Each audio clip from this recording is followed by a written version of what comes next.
Some men come home to silence and think nothing of it. I came home to silence and knew, before I even set my keys down, that something in my house had changed shape while I was gone. Let me back up. My name is Walter Higgins.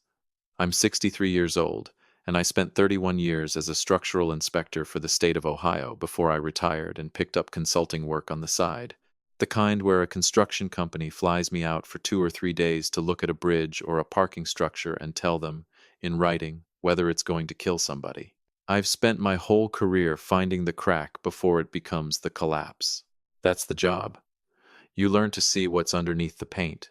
Funny thing is, I could stand under an overpass and tell you it had 18 months left before it needed serious work, and I couldn't see what was happening in my own kitchen. We live outside Dayton, Ohio, in a brick ranch house on Larchwood Avenue that I bought with my late wife, Marion, back when the street was still half cornfield. Marion passed 6 years ago. Cancer, slow and then fast, the way it goes. We had one daughter together, Claire, who's grown now with her own family 2 states away, and after Marion died I figured that was going to be the shape of the rest of my life. An empty house, a workshop in the garage, grandkids on holidays. Then there was Ruthie, my granddaughter, Claire's youngest. She's 7 years old, and 3 years ago, Claire's marriage came apart hard and fast, ugly enough that I won't get into the details of it here, and Claire ended up needing to get back on her feet. She took a job in Charlotte doing medical billing. Good job, real opportunity, but it meant 18 months of training and travel before she could bring Ruthie down there permanently. So Ruthie came to live with me. Grandpa Walt's house. Temporary, we said, just until Mom gets settled.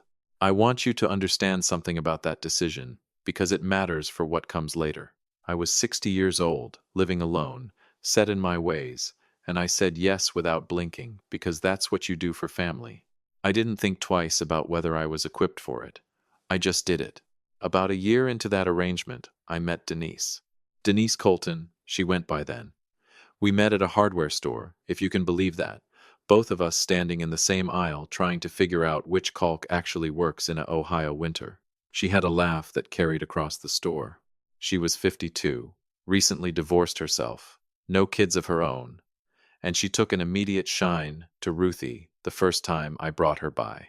Got down on the floor with her, played some card game Ruthie liked.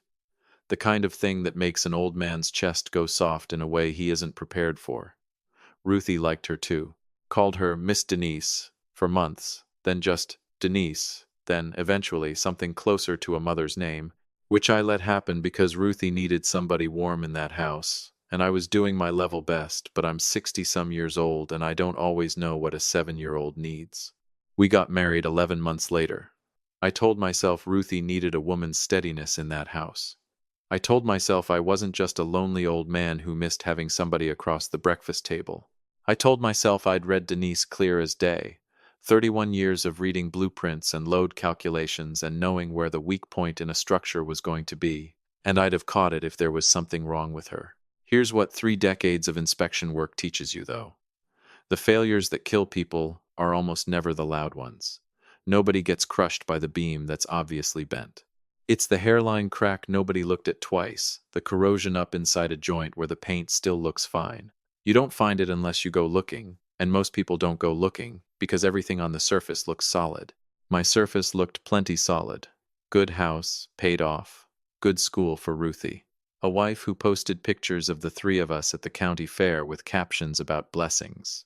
I was in Toledo in February, up on a bridge inspection that ran 2 extra days because of ice, when Ruthie's teacher, Mrs. Pruitt, called the house and left a message with Denise saying Ruthie had been falling asleep at her desk twice that week and asking if everything was all right at home. Denise texted me that night. Handled it. Ruthie's just fighting off something, probably that flu going around. I believed her. I was in Cincinnati in April, on a parking garage job, when Denise called and said Ruthie had taken a little spill off the porch steps and had a knot on her forehead. Nothing serious, kids bounce. I believed that too.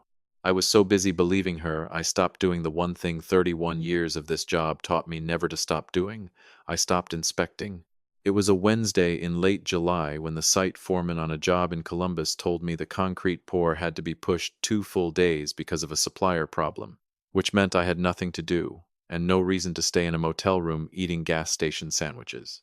I didn't call ahead. I wanted to surprise Ruthie, and I'd picked up a little telescope for her at a shop near the site because she'd gotten it into her head that summer that she wanted to be an astronaut, and I kept telling her maybe for her birthday. This was going to be early.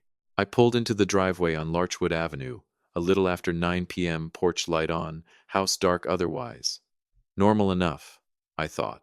I let myself in the side door, same as I have for 40 years, set my bag down in the mudroom, and walked toward the kitchen calling out that I was home early. Nobody answered. I found Ruthie on the floor of the hallway outside the bathroom. On her side, nightgown twisted up around her knees, one arm flung out in front of her like she'd been trying to reach the doorframe and hadn't made it. Her breathing was there, but it was slow and shallow, and wrong in a way I felt in my own chest before my mind caught up to what I was looking at. I went down on my knees so hard I felt it in both hips the next morning and didn't care one bit at the time. Ruthie, Ruthie, honey, wake up. I touched her face, warm, unresponsive. Ruthie girl, come on now. Denise came around the corner from the living room with a magazine still in her hand. She's fine, Denise said, not rushing toward her granddaughter, not rushing toward anything.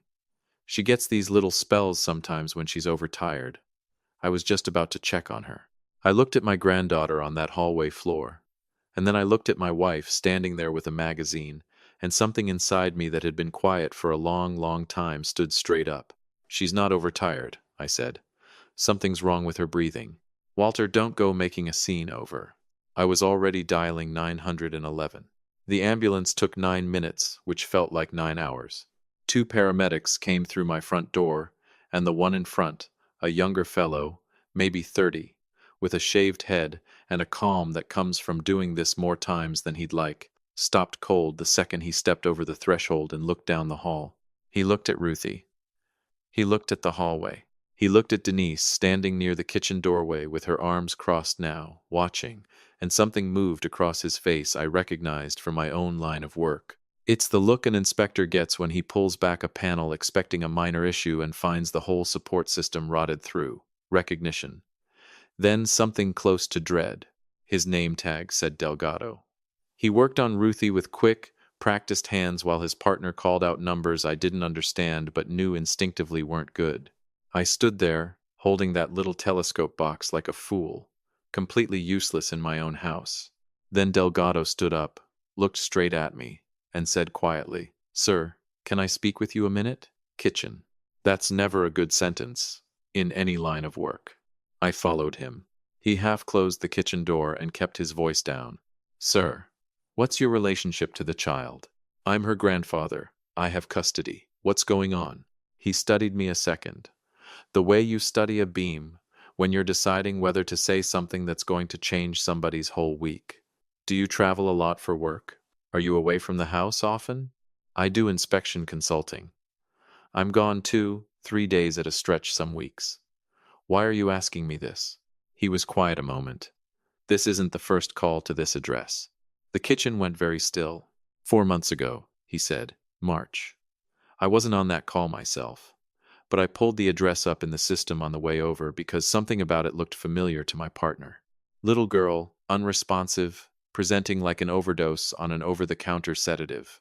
Woman on scene identified herself as the grandmother, the step-grandmother, technically, and told the crew the child's father, or in this case, I understand it's a grandfather, was traveling and unreachable. She said the girl had a history of getting into the medicine cabinet. Very calm about it. Very detailed. Of course, she was. A report got filed, Delgado said, with the county. Standard when a minor presents like this. I never heard one word about any of this. He looked at me a long moment, like he already knew the answer before he asked the question, the way I already know a beam has failed before the test results confirm it. You didn't know. No, I said. I did not know any of this. I set the telescope box down on my kitchen counter, very carefully, like it might break, though it was Ruthie who could break. Ruthie who nearly had. Right there on my hallway floor while I was 3 counties away looking at rebar. I rode with Ruthie in the ambulance. Denise followed in her own car. In those 14 minutes to Miami Valley Hospital, sitting beside my granddaughter with an oxygen mask on her small face. I did something I've done 1,000 times on a job site when I find a problem that scares me. I started making a list. Every trip I'd taken this year, every date, every call from Denise that had come while I was away. 31 years of inspection work teaches you one thing above everything else. You don't confront a failure with anger because anger gets you nothing but dismissed. You confront it with documentation, dates, photographs, measurements, records. You build a file so complete that nobody in the room can argue with it, and then, when the moment is right, you set that file down and you let the evidence do what evidence does. Denise thought she'd married a tired old man who wouldn't look too close. She forgot I spent 3 decades getting paid specifically to look close. At 1:40 in the morning, I sat in the Miami Valley Hospital waiting room, in one of those hard plastic chairs that seem engineered by the same people who build interrogation rooms, and I pulled out my phone and logged into the family health portal I hadn't opened in probably a year, because Denise always said she'd handle Ruthie's doctor visits, said it was easier since I was on the road so much. I want to tell you, I hesitated. I didn't. 31 years of finding what's wrong before it kills. Somebody doesn't leave room for hesitating once you smell smoke. There it was, laid out in blue light on a 6-inch screen. 2 emergency room visits in the past 5 months, both on dates I could confirm, without even checking my calendar, were dates I'd been out of state. 1 prior ambulance dispatch. And a string of purchases and a prescription, filled under Ruthie's name, on my insurance, for a sedating antihistamine, written not by Ruthie's regular pediatrician, Dr. Osei, who'd known that child since she was a baby, but by a walk-in clinic on the far side of Dayton I had never once set foot in. Denise never took Ruthie to her real doctor, because her real doctor would have asked questions. Dr. Osei would have picked up the phone and called me directly. Same day, no exceptions. So Denise found a clinic where nobody knew us, paid the copay with my card, filled the prescription with my insurance, and came home and made pot roast, most likely, the way she always did on Wednesdays. Every job I took, every early flight to Cleveland, every 2-day stretch in a motel outside Columbus, every dollar I earned trying to keep a roof over that little girl's head it had paid, dollar for whatever Denise was building in that house while I was gone. Denise walked through those sliding hospital doors at 2:15 a.m. I know the exact time because I looked at my watch, the way I'd note a timestamp on an inspection photo. She'd changed clothes, fresh blouse, a little makeup on, which struck me even then as an odd thing to stop and do. She sat down beside me and put a hand on my arm, and her voice went soft and worried in a way that, 12 hours earlier, I'd have believed without a second thought. "How's our girl?" I didn't answer right away. "Walter?" She squeezed my arm. "I know this looks frightening, but you know how Ruthie gets when she's run down. She's always been a sensitive child. 7 years old, and I know exactly how she gets. She gets excited about the moon landing and mixes up her multiplication tables and can't fall asleep unless her stuffed rabbit is tucked under her left arm specifically. That's how she gets." "The paramedic mentioned something," I said, keeping my voice level, the way I would with a contractor I already knew was cutting corners but hadn't proven it yet. Said this address looked familiar to him. I wasn't watching her face. 31 years in this line of work, you learn faces lie, hands don't. I was watching her hands. Her fingers went tight on my forearm for 1/4 of a second and then let go. "What did he say exactly?" "Said he thought maybe he'd been out here before." I told him he must be confusing us with another address. Her shoulders came down, just slightly. The tell of somebody who's just decided they're safe. "These paramedics run so many calls a week, Walter, they blur together." I looked past her at the vending machine humming in the hallway, and thought about every inspection I'd ever done where the building owner stood next to me, arms crossed, absolutely certain I hadn't found what I'd already found. A doctor came out around 3:30 a.m., young woman, maybe 35, Dr. Alvarez, on her coat. Careful with her words, the way people get when they've had this exact conversation before and know how badly it can go. "Mr. Higgins, your granddaughter is stable. We're keeping her overnight." A pause. "We found diphenhydramine in her system, at a level well beyond what would be typical for accidental ingestion at her body weight. Denise made a sound right on cue. Oh my goodness. She must have gotten into the cabinet again. I've told her 100 times to leave that alone. Again? Dr. Alvarez said. Silence. I watched Denise understand, in real time, exactly what she'd just handed me. I just mean, kids get curious, she said, recovering, almost smooth about it. Almost. Dr. Alvarez held her gaze a beat too long, then turned back to me. We're required to file with County Child Protective Services, Mr. Higgins. Someone will be in touch. Whatever you need, I said. Anything at all. I felt Denise go rigid in the chair beside me. She left the hospital around 4:30, said she needed rest, said she'd be back in the morning, kissed my cheek at the door like nothing in the world had shifted. I watched her walk to her car through the waiting room window, and the second her taillights cleared the lot, I picked the phone back up and called my daughter, Claire, waking her at 5 in the morning her time, because she deserved to hear it from me before she heard it any other way. Then I called my old friend Roy Bauman, who'd handled my will and a couple of contracts over the years and who happened to know every family law attorney worth knowing in Montgomery County. Walter, it's not even 6. I know, Roy. I need a name. Somebody who handles child welfare cases. Today. A pause on his end. How bad, Walt? I'll tell you in person. I need the name by 8. At 9:15 that morning, they let me in to see Ruthie. She was sitting up against the pillows, IV taped to the back of her little hand, a cartoon playing that she wasn't really watching. When she saw me in the doorway, her whole face came apart with relief. Grandpa. I crossed that room in about 3 steps and held onto her a good long while without saying anything at all. When I finally pulled back and looked at her face, there was something behind her eyes that had no business being there in a 7-year-old. Hey there, astronaut, I said. How you feeling? My head hurts a little. She picked at the edge of her hospital bracelet, not looking at me. Is Denise coming? The way she asked it. Not hoping, checking. Like a kid sizing up whether a room was safe to walk into. No, sweetheart, it's just you and me. Her shoulders dropped, just like that. A couple inches of tension I hadn't even known was sitting on her. Ruthie, can I ask you something? I kept my voice easy. She nodded. When I'm away for work, what's it like around the house? She got very quiet, looked at the bracelet a long moment. Denise gives me the nap juice sometimes, she finally said, in the smallest voice I ever heard come out of that child. When her friends come over to play cards, she says it helps me rest good. But Grandpa, I don't like it. Everything gets fuzzy and far away and I can't make my legs work right. I have inspected collapsed parking structures. I have stood under bridges that were, by every measure I had, a few months from failing catastrophically. None of it prepared me for sitting on the edge of that hospital bed keeping my face steady while my 7-year-old granddaughter described being drugged by the woman I married. You didn't do anything wrong, I told her. Not one thing. You hear me? She nodded, watching me the way kids do when they're trying to figure out if the adult in front of them has actually got hold of the situation. I've got it handled, honey. I promise you that. The caseworker, a woman named Patricia Nakemalu, met me in the hallway around 11.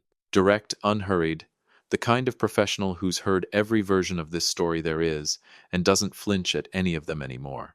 I handed her the folder I'd put together overnight in that hospital cafeteria, travel logs I'd pulled from my consulting firm's scheduling system, insurance portal printouts with every claim and every prescription dated and cross-referenced against every day I was out of state, and a handwritten timeline in my own hand, because that's how I've always worked, paper first, always. She went through it page by page without a word. Mr. Higgins, she said eventually, this is about as thorough as I've ever seen from a family member. I spent 31 years documenting structural failures for the state of Ohio, I said. I know how to build a file. She looked up.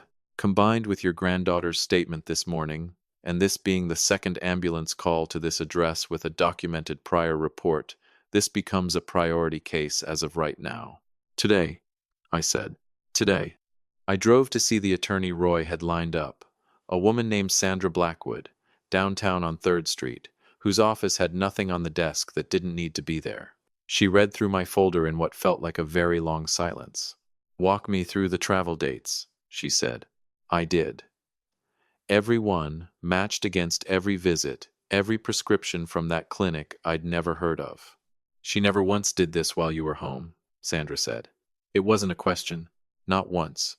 February, March, July. I was in Toledo, Cincinnati, Columbus, every single time. And the granddaughter's statement? On the record? The nap juice, I said. Her words. Says it makes her legs stop working right. Sandra took her glasses off and set them down. Mr. Higgins, I've practiced family law in this county for 19 years. Judges here do not go easy on child endangerment, especially not with documentation like this, a recorded statement from the child, and a second official incident report triggering mandatory review. She tapped the folder. We can have an emergency protective order in front of a judge before end of day. Before end of day, I repeated. Before end of day, she said, and picked up her pen. Then we go get that little girl's life back to normal. I want to tell you I felt something like triumph walking out of that office. I didn't feel much of anything yet, except the specific, hollow tiredness of a man who'd been running on nothing but discipline for going on 30 hours. The feelings would come later. Ruthie came first. I drove back to the hospital. She was sitting up eating a cup of orange sherbet with the kind of total concentration only a 7-year-old brings to dessert. Grandpa, this one's better than the red kind. Good to know, I said, and sat on the edge of her bed just looking at her a while. 7 years old?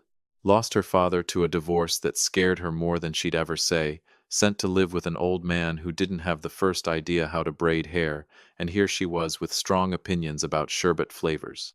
When do I get to go home? She asked. This afternoon. Is Denise gonna be there? No, honey, Denise is not going to be there. She studied my face a second, looking for the truth underneath the words, same as she'd been doing her whole short life in that house. Whatever she found satisfied her, because she went back to her sherbet and said, Okay, can we get Skyline chili tonight?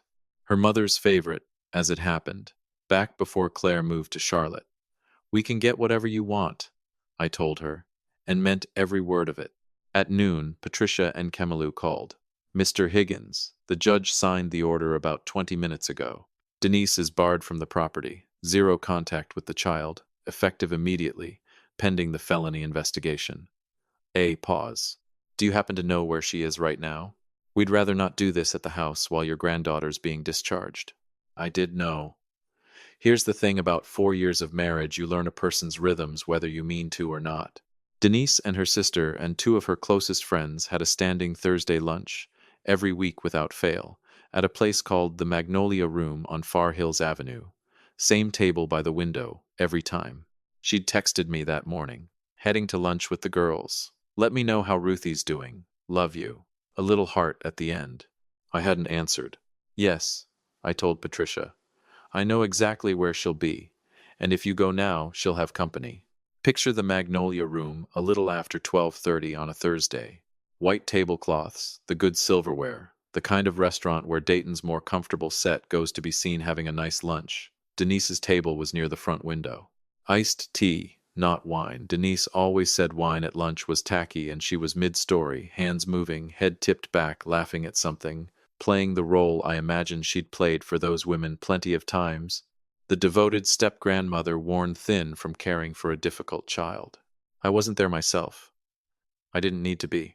2 Dayton police officers and Patricia and Kemalu walked in at 12:47. The restaurant didn't go quiet all at once. It slowed table by table, the way a room does when everybody senses something's happening and nobody wants to be caught staring. They went straight to the window table.